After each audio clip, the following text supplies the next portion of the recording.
Oh, it started. I wasn't planning that to happen so quickly. Okay, I guess it started. And there we are. So I think today is, the 9th of July, 2025.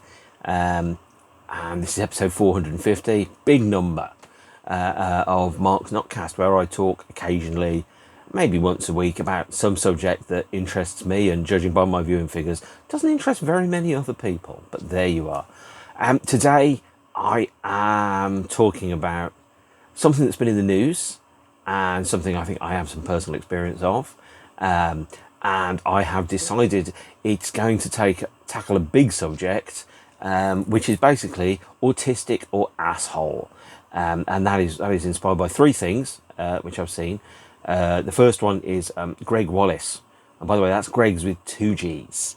So in case you ever tweet him, ask him to raise awareness about cancer, he'll just tweet back and go, that's Greg with two G's, not Greg with one G. No. Greg Wallace, who has been fired from MasterChef, a program of zero artistic content, claiming that he is being discriminated against because he is autistic, which is not the case. No, mate, you made sexually inappropriate comments to about 50 people, and you put your hand on their groin and asked them if they liked it. That's not autism, that's being an asshole. Also kind of thinking about other people that claim that they're autistic but are assholes, specifically major billionaires that do, quote, Roman salutes. No one's ever heard of a Roman salute. It's a Nazi salute. There's no two ways about it. It's a Nazi salute. And that is where I think I have to kind of come down on the side of the absolutely callous, cowardly and disingenuous way in which people claim that they are, quote, autistic, where in fact they're just being a dick. And that kind of argument has exactly the same lack of weight as the people that claimed that such well-known video nasties as The Thing and Videodrome were causing murders on the high street, and also people that were claiming that bands like Judas Priest would go about and actually actively want to kill their fans because if you played their records backwards, it said things like, it's fun to smoke marijuana and do it, do it, do it, do it. Which is odd, because there's a Black Flag song called Do It, and nobody sued Black Flag, presumably because Black Flag had fuck all money in 1986, and Judas Priest did. By the way, so I was at the Iron Maiden gig in London about 2.5 weeks ago. Iron Maiden's biggest headline UK stadium show, playing the Olympic Stadium in Stratford, the home of the Hammers, which Steve Harris played for when he was a kid. So he did get to play the stadium in the end. It just took him until he was in his 60s. And I was talking with friends of mine. If you remember what friends are, I've got some, which look quite nice, actually. And I have friends that keep an eye out for me and tell me about stuff that I don't necessarily know, and vice versa. It's good to have people that are on your side. And one of them, when we were talking about this very YouTube channel, which was described by another one of my friends as, I think, very geeky, which it is. I'll be honest, it is. I mean, it's not quite up there with, let me show you my 1/12 scale model diorama of Chepstow Races, railway station, for example. But it is pretty geeky, I know that. And I was asked, so have you had a diagnosis yet? And my response, which I think was fair, was no. But I have been told by people, depending on how annoying I am for them, I'm either bloody autistic or fucking autistic, it's been joked that I'm an emotionless robot, which I can then go, actually, no, I'm British, I'm repressed, I don't show emotions, I smiled once, it was terrible, that kind of thing. Or you could also then actually flip it on its head and go, given how difficult it is as an adult to get an ADHD or autism diagnosis without going down the private route, which costs about £2,000, the easiest barometer I have got for anybody is, if you were bullied at school, you were probably in some way different and therefore possibly ADHD, autistic, Asperger's, etc. In fact, possibly, if the NHS wants to save itself some money, just round up teenage bullies and put them in a room with people that you think are autistic, and if they start bullying the kid or the person in question, then they probably are, actually. That will save you about £2,000. That's a money-saving initiative for you at the NHS. But there you are. The other thing that I was thinking is there's a line between being autistic and just being very, very well organised. And I'm very well organised. So if you have a look at the shelves behind me, what you'll see is, although it's reversed, is that, for example, and I'm going to quickly point up there, so that starts with A, and the box set starts, so that side there is Iron Maiden, that side up there is A for ABBA, AC/DC, Tori Amos, Beastie Boys, the Beatles, then we've got a set of David Bowie's there, and then Carter. So it's alphabetically organised, and each one of those is organised by date. So it goes backwards, or it goes in a chronological order. So this is where we're going to go. I'm going to do something pretty radical I hadn't realised I was going to be doing. We're going to go for a walk. Yeah, I bet you thought I was just glued to a chair and I couldn't move anywhere. Well, no. How's that for you? How's that grab you? As Roger Moore said, in For Your Eyes Only. And let's have a quick look on up here. So behind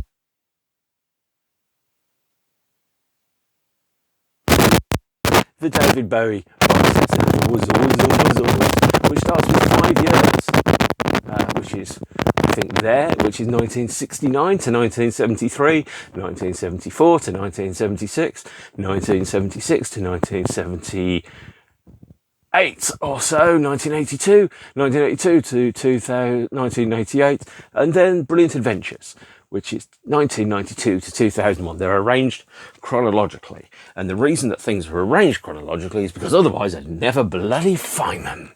So what I'm able to do when you look at things, and I think this is part of just being organised, is be able to look at the sequence and chronology of time. And in my mind, I know that if I want to listen to latter era Ministry, which is practically death metal, and probably Ministry should have played the Black Sabbath gig at the weekend.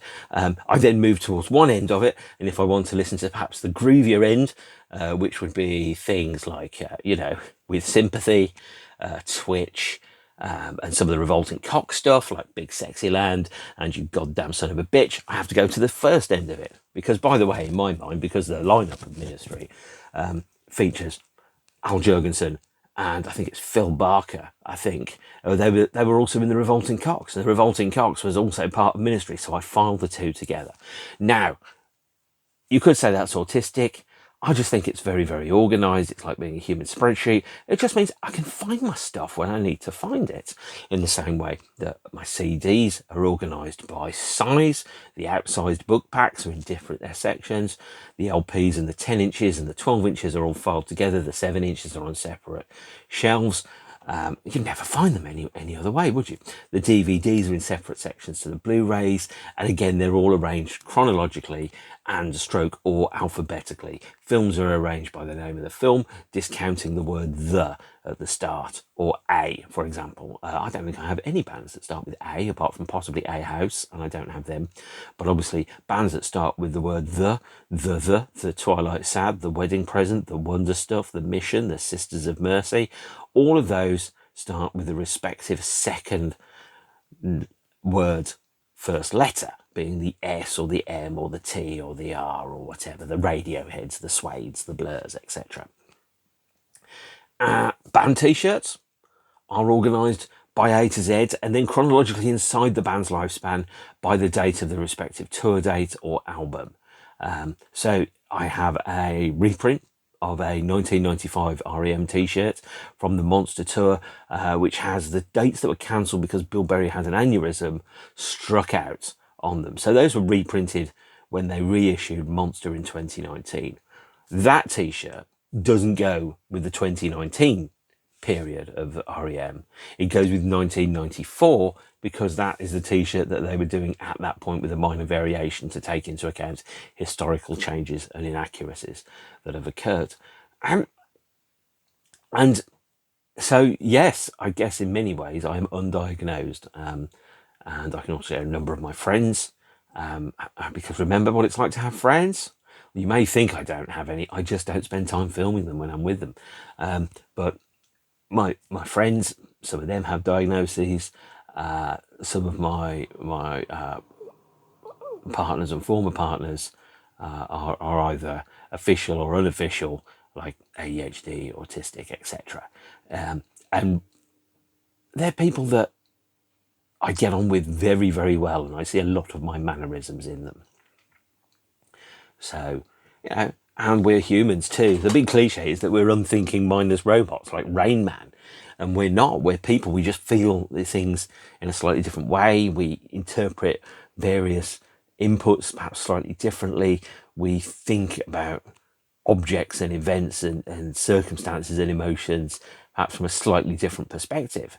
But people use those as insults, and it's like, no, it's just a slightly different way of interpreting the core information. And that's where the difference comes in between facts and truth. The facts don't change, truth changes. So truth is your interpretation of what's happening around you. Facts are the basic events that are taking place, and the basic events are unalterable. And people have ideas in their minds about truths which relate to me, which have no relationship to the reality I or anybody else live in, for example. So I wrote a poem about Neil Gaiman and Tori Amos recently, but some people interpreted that to being about themselves, which is both big-headed and inaccurate.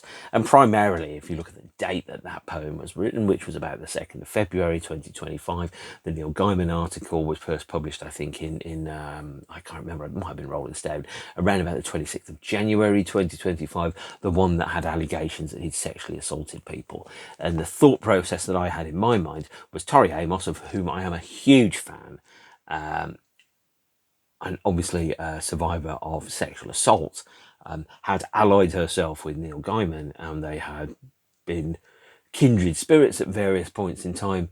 Obviously have drifted a little bit since then. And then, the sheer amount of my thought was more about how Tori Amos could have had, or could have felt that they had been deceived by a person who had apparently committed sexual assault, who had presented a very different version of themselves to everybody around them than the version of them that really existed. And I was showing some sympathy for that, because obviously anyone that trusts somebody and finds that trust is betrayed has a period of grief that they go through when they mourn the person that they thought they had as a friend, or whatever capacity that person was in with them. So, without getting too far into the weeds about autistic versus asshole, I guess one of the other things is around, am I ADHD, autistic? Well, I'm undiagnosed. But when I look at the symptoms that there are around ADHD and autism, I think that I may be on there. So, for example, some of the main characteristics that we have around ADHD and autism, and again, I've Googled this, so it must be true, is firstly about having trouble focusing or paying attention. But the flip side of that is hyperfocus, is being able to become very, very, very interested in what feels like very geeky minutiae. And if you ever think that autism doesn't exist, and hasn't existed and is a new discovery, just talk to any football fanatic about the 1958 Manchester football team, or for example the last time that there was a run of 3 wins at Wembley Stadium for a home team. I'm sure somebody somewhere will tell you, and if they don't do that, they probably run the Internet Movie Gun database, telling you about how the version of the AK-47 that's used in Rambo Part 3 is inaccurate because they didn't put the sidebar on until 1993 when the film was made, and so therefore it throws and breaks the narrative correctness and the verisimilitude of the film. And then you kind of go, just like Everest, it's been there all along. It's just not necessarily had a name. The other one, for example, and I'm just thinking about 10 of the major traits that there are that sit alongside that. So the first one's about trouble focusing or paying attention. But actually, it's probably more likely that it's around trouble paying attention to things that aren't necessarily interesting or pertinent or relevant. If you've ever been in a room with somebody that watches an awful lot of episodes of, let's say, Law and Order, CSI Redditch, or something along those lines, and you're not interested in it, you're very, very able to tune that out, aren't you? that is not that far removed from not paying attention to things that you're not interested in. It's just doing it in a home environment as opposed to perhaps a work environment. I remember one workplace I was in, somebody said, "You're not paying attention about something." And I went, "Well, firstly, I'm not doing performative work for you. I'm not looking interested to please you. That's not on my mindset at all." And the second thing is, actually, some of the things that you're talking about have no relevance to my professional sets of responsibilities. So I'm thinking about other things. Now, that could be seen as challenging and unprofessional. But if why fake being interested in something if it doesn't necessarily have any professional personal interest to you? You know, if somebody's watching Coronation Street and you don't like watching Coronation Street, zone out. That's what happens. You find something else that occupies your time. The second one, or one of the second traits, is losing things. And that's why it's really, really important to always put things in the same place all the time. So, you know, wallet, keys, etc., mobile phone, headphones, always put them in the same place. You'll never lose them. And you go, that's where they live. I just put them there, for example. One of the third things is around chronic lateness and actually around time perception. I used to be quite late for things. I'm a lot better at it now, but I'm still not particularly good. And part of that sits around the body clock set, for example. So if you are perhaps autistic or ADHD or something else, perhaps, you know, firstly, we gave morning people far too much power. Secondly, then, of course, you know, the concept of there are certain times that you have to work in, but for me, starting work at 8 a.m. in the morning, I can't do that. Some people can do that. I can't. I'd like to start about 9:30 and then work through to about 6:30. I'm okay about that. Then there are other people that work 8 to 4, and you know they're great at it. But what we as a society need to do is to respect the differences that are inside people, because the differences are the things that make us beautiful and interesting. The fourth one is impulsivity and risk taking. So, sure, I mean, everyone has been in times when they just go, "Fuck it, have another drink." Although, of course, zero sugar fizzy orange is not exactly a high risk occupation. Well, there's a degree of, you know, not necessarily being able to judge risks accurately, or to be able to think something is relatively low risk when it actually isn't low risk at all, etc. Those type of things. So impulsivity is important. But then, as a human being, you know, the flip side of that is sometimes people that are regarded as autistic. The conception is that they need to operate to a very strict routine. They need to be on a certain train at a certain time, going to a certain place, just like that hated Blur song. And old saying, got on the train at the same time every day, etc., etc., etc. And there's, you know, there's quite a liberating kind of view around actually taking out areas of thought and decision making which might otherwise be difficult in your life. There's a fantastic scene actually in David Cronenberg's The Fly from 1986 when Jeff Goldblum's character Brundle opens his cupboard and he has 5 identical sets of suits, ties, shirts, socks. It takes out all of the options around, for example, what he's going to make any decisions about what he's going to wear. It doesn't occupy his brain space. This is where I show you perhaps a thing that you might think is a little bit weird. All my socks are black. Now that in itself doesn't mean anything, but if you buy 40 identical pairs of socks, it means you don't have to spend time pairing them up. And having unpaired socks is a sin that's up there with perhaps listening to music on a speaker in public, on your phone, on a bus. It is one of the most egregious sins that any human being can commit. The fifth one is about difficulty listening and following instructions. Now, this is an interesting thing on the grounds that when people are telling you things, they're telling you 2 things at the same time. So, for example, if someone says, "Oh, I can murder a pint." Firstly, don't murder. HR don't like that. Secondly, if you're telling someone that you could really, really have a pint of alcohol, what you're telling people is actually not, I really want the alcohol and what it is. I want what the alcohol does. I want the fact that it gives me a sense of permission to relax, to unwind. It's a socially acceptable drug, and it's a way of saying, well, now I need something to relax. So actually saying I really need a pint is not saying I really need a pint of cider or lager or whatever. You don't. What you need is for something to give you some kind of life with the edges taken off, as Jarvis Cocker sang on the song The Fear from the 1998 pulp album This Is Hardcore. And whilst that doesn't sound like it's related to difficulty listening and following instructions, what you're looking at is interpreting two layers of reality at the same time, what you're told and what it means. So, for example, in a workplace environment, you may be told, go there, do that thing. Now, you're not being told to go there and do that thing for the sake of going there and doing that thing.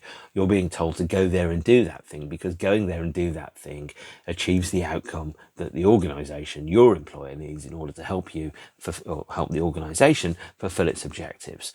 The only time that really it is as basic as go there and do that thing is if you are living in Cool Hand Luke, the 1967 movie with Paul Newman, and you're breaking rocks on a chain gang so you can inspire the song Back on the Chain Gang, which I think is by the Pretenders. Following instructions is one thing. Understanding what the instructions are really telling you is something else. And it's appropriate, by the way, I've always thought it has been, to be able to go, have you thought about doing X instead of Y? It'll achieve the same aim, it'll do it in a slightly different way. Now, I've done that quite a lot in the course of my life.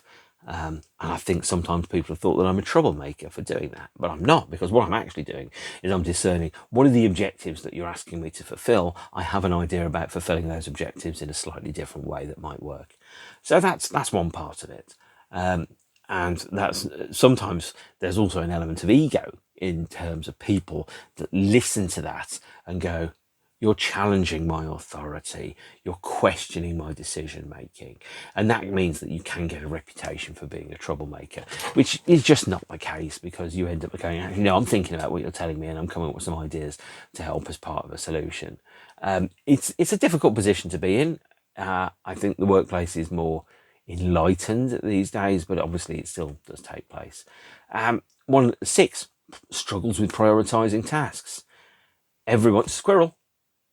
Oh, for example, like the dog from Up. But struggles with prioritizing tasks is occasionally I'll go downstairs to, get a fizzy drink or something, and I'll suddenly realise, the washing up needs to be done. I won't do it, but 20 years ago, there was quite a compulsion to do it there and then to make the problem go away. Or suddenly, sometimes occasionally late at night, I'll get the sudden desire to clean the drains or vacuum the stairs or something, and I have to remember it's 11 o'clock at night. That's not the right time. So struggling with prioritising tasks is when you notice things. It'll even come down to when do you empty the bins. Well, I'll walk past the bins and suddenly I'll look at it and I'm walking past and I realise it's full and I'll empty it there and then. And that's about prioritising tasks. Now, is that the right time to do it? No time like the present, but maybe not. Number 7 is relationship struggles and communication issues. Now, relationship struggles, what it means is that if you work in the risk is to think that everybody is the same. And I have a significant disagreement with another human at the moment who thinks that everybody thinks the way he does, and therefore the way he thinks about a situation would have to be the way I think about the situation. Oh no, people are different, and difference is generally what makes people beautiful. But there's also communication issues. I have been very, very clear, and I remember having an absolute idiot of a teacher called Mr. Bailey, who was, not to be put too fine a point on it, not the brightest tool in the shed, telling me off because he was asking, does Mr. whoever know?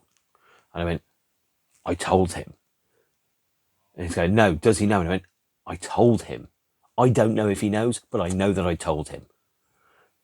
So it's around clarity and precision in language, which sometimes, of course, needs to be absolutely clear and right. And sometimes what that means is that people think that you're being difficult, awkward, pedantic. It's like, no, I'm being precise. And language is something where you actually have to be very, very precise in the vast majority of cases about things. So the fact, as the cliche goes, I can explain it to you, I can't understand it for you. Number 8 is hypersensitivity. So being very aware of your own kind of feelings and emotions, but also there should be a degree of empathy towards other people. And if you don't have that degree of empathy towards other people, you end up becoming very self-obsessed, very insular, and being, to an extent, quite narcissistic. And there is a popular British singer who I will not name, who is very, very aware and hypersensitive about his own kind of feelings and thoughts and emotions, and completely oblivious to everybody else's. And then that just looks like being selfish. And again, that's not autistic, that's being an asshole. Number 9 is forgetfulness. So forgetting things. I think my memory is atrocious. And then I remember that when I was in Manchester in 2018, having seen U2 play Zoo Station and The Fly back to back for the first time since Adelaide on, I think, the 14th of November 2006. I haven't checked that date, it might be the 18th. I remember saying in the pub, they haven't done those 2 songs back to back since Adelaide in 2006. And everyone else looked at me like I was weird. And I was just like, no, I just remember this stuff. It's not like me talking about Archie Gemmill on the 1964 kind of whatever football team it is that's mentioned in Trainspotting. And number 10 is emotional outbursts, which I don't tend to have. I tend to think and to process and to deliberate before I kind of think about what I say and how I do it. So in terms of ADHD and autism, the answer is maybe. Maybe I have it, maybe I don't. I don't know. It's not diagnosed. I'm not going to spend £2,000 privately to do it. But there are a number of things that sit inside ADHD and autism which ring very definitely true with me. So, for example, there's a degree of hyperactivity. Sometimes I'm always on the go. I'm always doing things. I work at quite a high speed. There's a degree of impulsivity. So there are occasions when I go, fuck it, we'll do that. Why not? There's a degree of being regarded as being restless. So as a person, if you're fidgeting a lot, that might be a sign of it. And I do a lot of that. Excessive talking or talking very quickly. I know I do that. And I'm sure you can turn down the speed on YouTube to 0.75 so that I sound a little less like I've just hoovered up a huge bunch of Colombian marching powder. One of which is hyperfocus. So again, I prefer to devote all of my time and all my energy to the matter and task at hand. And that means sometimes, I forget to eat. Sometimes I forget to do other things. I don't necessarily look at a clock. Sometimes I'm a couple of minutes late for meetings. That's how things are. But then also what that hyperfocus means is that you have a consistent attention to detail that is very, very important on occasions.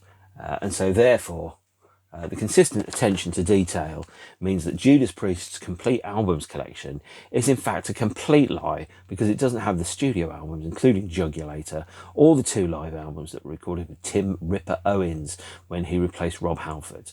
But for the price I paid for this, which was about £1.50 a CD, I'm prepared to overlook that on the grounds that if Judas Priest want to tell me that they didn't make the albums with Tim Ripper Owens,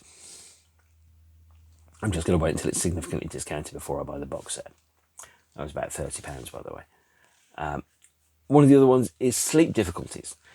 Sleep difficulties are really, really interesting. So if you have a very, very busy brain, a very active brain, what you'll find is you're constantly thinking about things.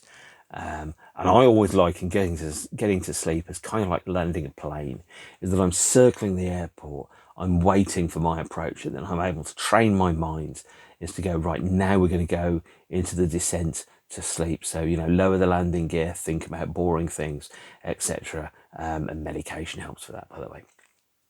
But what the other flip side of that is, if you have had difficult events in your life, you do on occasion get unwanted and intrusive thoughts that your brain will then process and think about quite a lot. It does happen occasionally, not very much these days.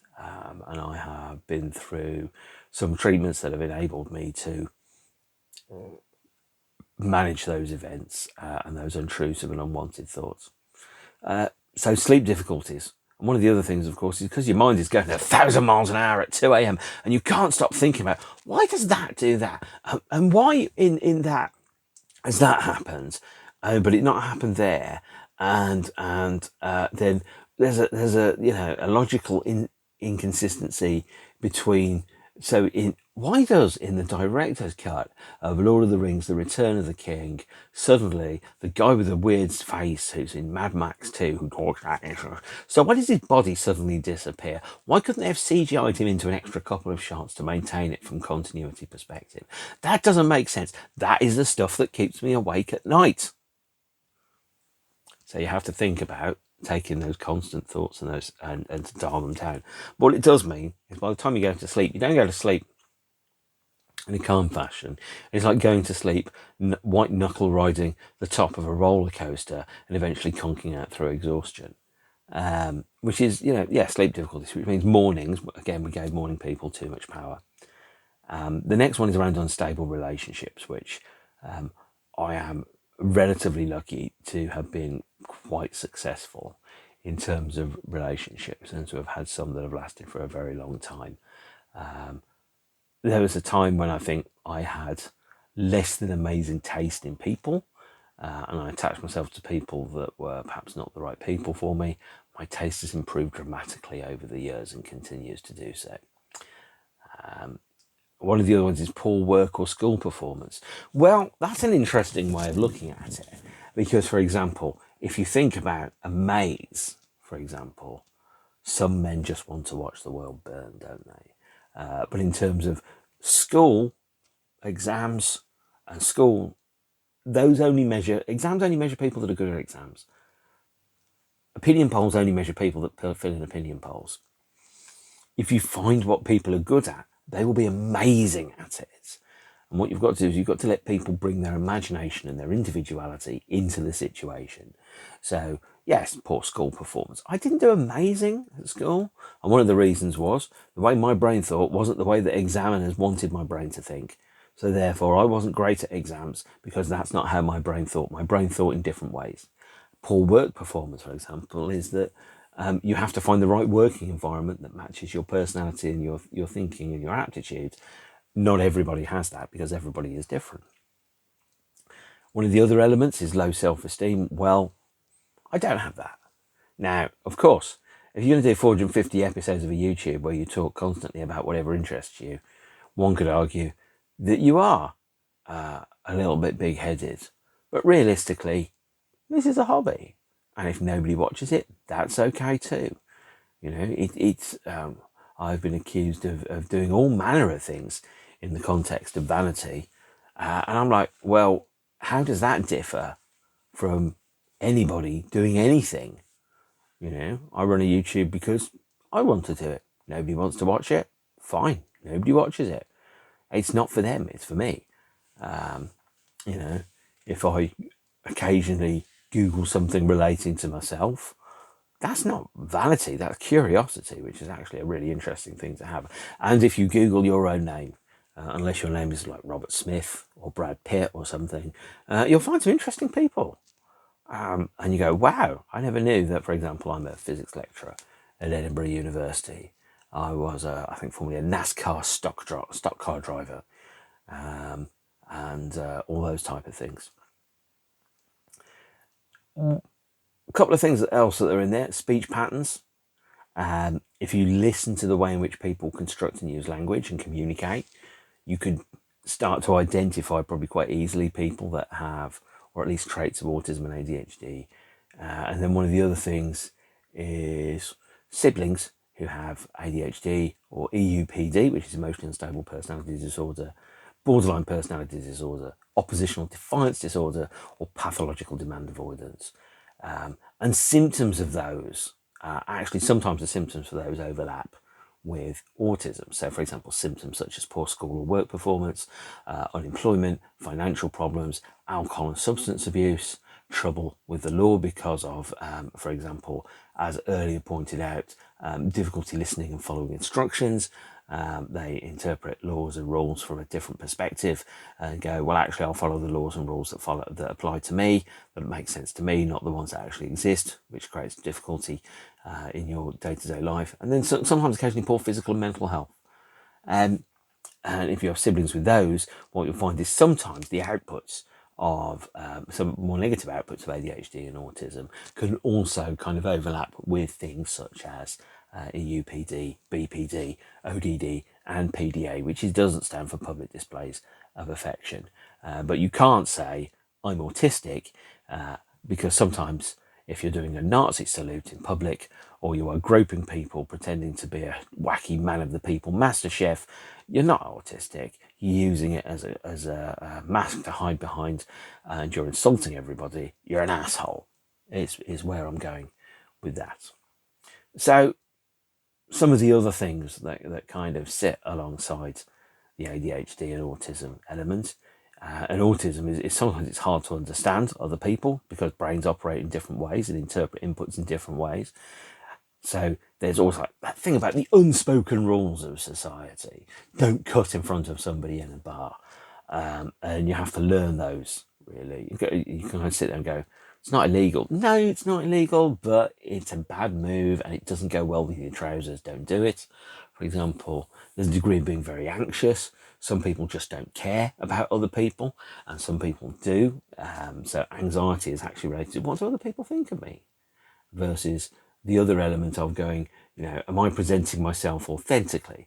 So one of the things around autism and ADHD is being authentic and living authentically. So being yourself and being true to yourself, alongside a sense of an internal sensor, but internal barometer of fairness and justice. And that means that sometimes there's a sense of that isn't right. I'm going to make a stand about it. There's a strong internal compass around what is and isn't the correct way to behave and how to behave. So, of course, if you're doing a Nazi salute or you're groping people on a television set, then you don't have that strong internal compass. You just don't care, which is a asshole, not autism. Empathy is a part of autism as well, having empathy for other human beings. Having an enhanced and detailed moral compass is part of it. And the need to live authentically is to be true to your values and to be who you are. Or as David Gilmour said when somebody asked him Radiohead with the new Pink Floyd, he said, why can't they just be the best Radiohead that there are? Which is, very, very true. Sometimes people who are autistic apparently prefer to be on their own. I understand that. I've met people. One of my biggest insults is to say, people. If you're not people, it means when I talk about people, you aren't people. You're better than that. There's about occasionally seeming blunt or rude or uninterested. And again, I'm not performing at being a human being. I'm just myself. And that's authentic. I don't mean to be rude if I am rude. And on occasion I have been rude to people. But those people were rude and dismissive. And they demonstrated contempt for their fellow humans. Sometimes it's hard to say how I feel. And that is undoubtedly an autistic trait. Because feelings are difficult. They're complicated.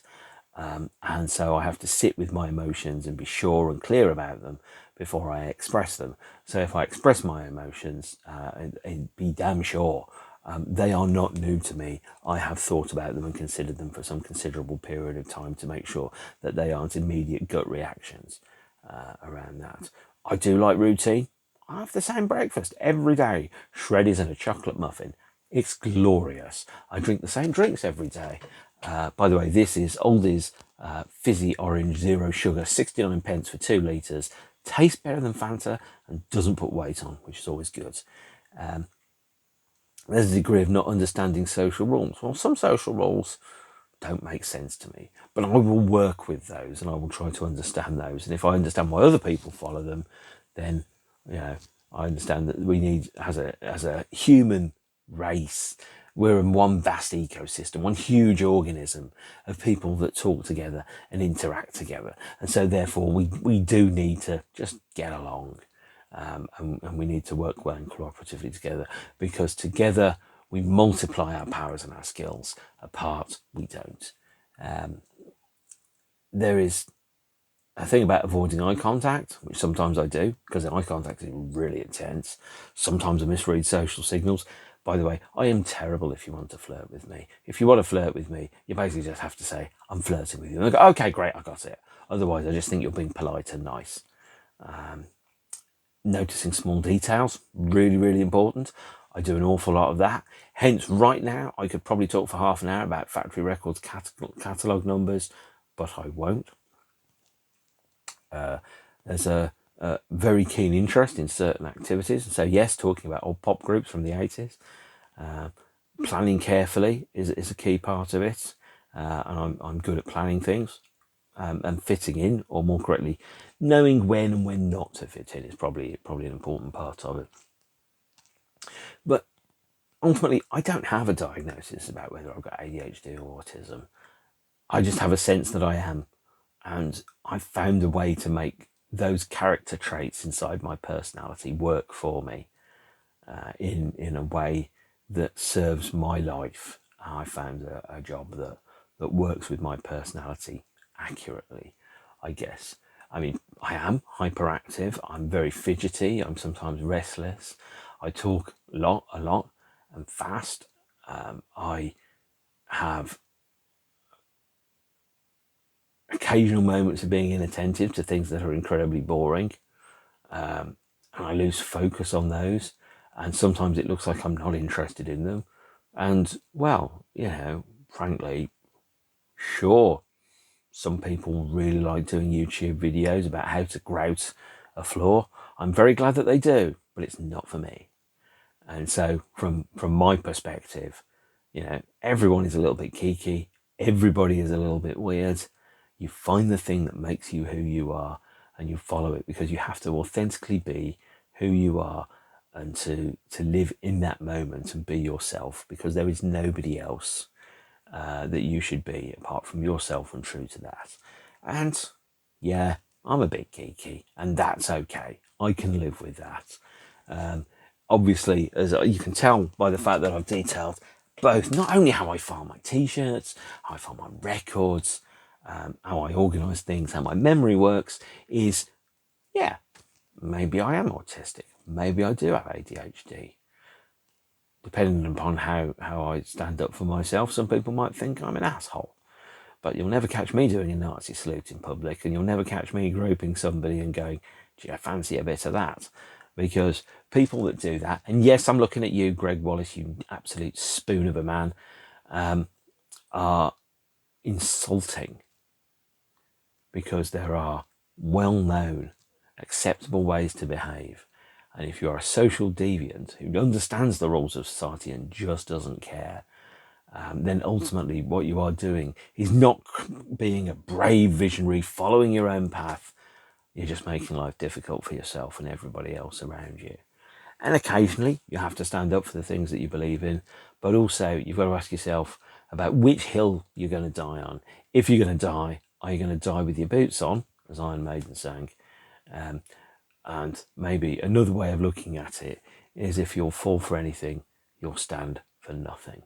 And it's important to know who you are and to work on being the best version of you that you are. And to, as I think Billy Connolly said, is be nice to the people around you and make the world a better place. Or as the much loved and much missed Scott Hutchinson said, while I'm alive, I'll make tiny changes to the earth. I know that in terms of what I've done with my time on the planet, I think I've made the world a better place in small ways that you wouldn't see, but I do. And if ultimately that is the biggest and most important thing that anyone can do, is to make the world a slightly better place, then that is the thing that you should do, because people remember how you made them feel. And it's important to be good to your fellow people, or to follow the Tao of Bill and Ted, be excellent to each other. And with that, I'm going to wrap up, I think. So take care of yourselves and each other. See you all soon, and stay beautiful. Bye-bye.